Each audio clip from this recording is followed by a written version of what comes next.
This is a download from BBC Learning English. To find out more, visit our website. 6 Minute English. From BBC Learning English. Hello, this is 6 Minute English. I'm Rob, and joining me to do this is Sam. Hello. In this programme, we're talking about robots. Robots can perform many tasks, but they're now being introduced in social care to operate as carers to look after the sick and elderly. We'll be discussing the positive and negative issues around this, but first, let's set you a question to answer, Sam. Are you ready for this? Fire away. Do you know in which year was the first commercial robot built?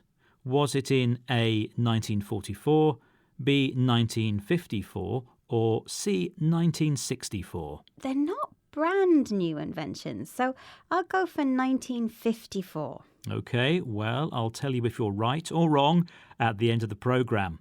So let's talk more about robots, and specifically ones that are designed to care for people. Traditionally, it's humans working as nurses or carers who take care of elderly people, those people who are too old or too unwell to look after themselves. But finding enough carers to look after people is a problem. There are more people needing care than there are people who can help. And recently in the UK, the government announced a £34 million fund to help develop robots to look after us in our later years. Well, robot carers are being developed, but can they really learn enough empathy to take care of the elderly and unwell? Empathy is the ability to understand how someone feels by imagining what it would be like to be in that person's situation. Well, let's hear about one of those new robots now, called Pepper. Abby Hearn-Nagath is a research assistant at the University of Bedfordshire. She spoke to BBC Radio 4's You and Yours programme and explained how Pepper is first introduced to someone in a care home. We just bring the robot to their room and we talk about what Pepper can't do, which is important. So it can't provide physical assistance in any way. It does have hands. It can wave. When you ask for privacy, it does turn around and sort of cover its eyes with its hands, but that's the most it does. It doesn't grip anything. It doesn't move anything because we're more interested to see how it works as a companion, having something there to talk to converse with, to interact with. So Abby described how the robot is introduced to someone.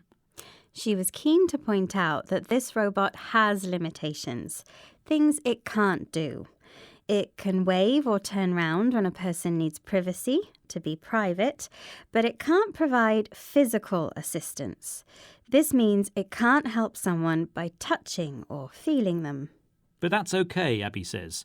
This robot is designed to be a companion, someone who is with you to keep you company. A friend, in other words, that you can converse or talk with. Well, having a companion is a good way to stop people getting lonely, but surely a human is better for that.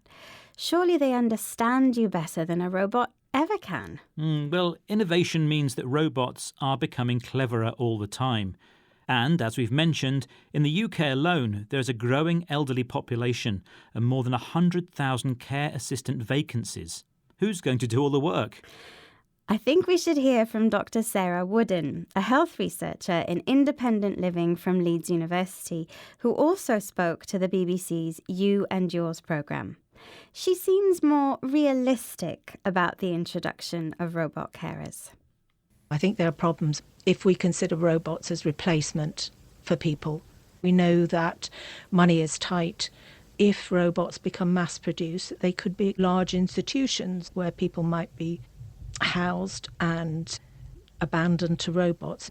I do think questions of ethics need to come into the growth and jobs agenda as well, because sometimes they're treated very separately.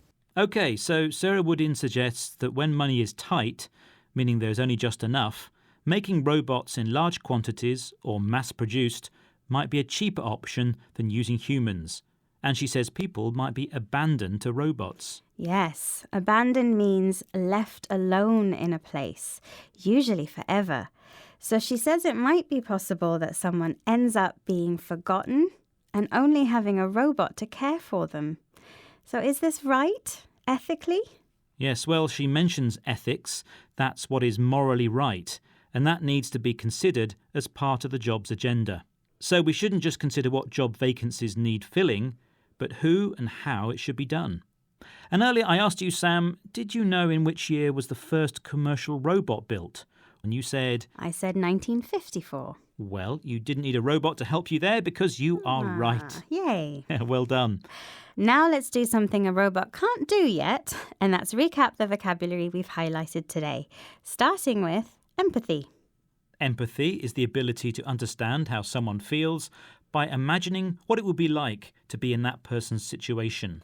Physical assistance describes helping someone by touching them. We also mentioned a companion. That's someone who is with you and keeps you company. Our next word was tight.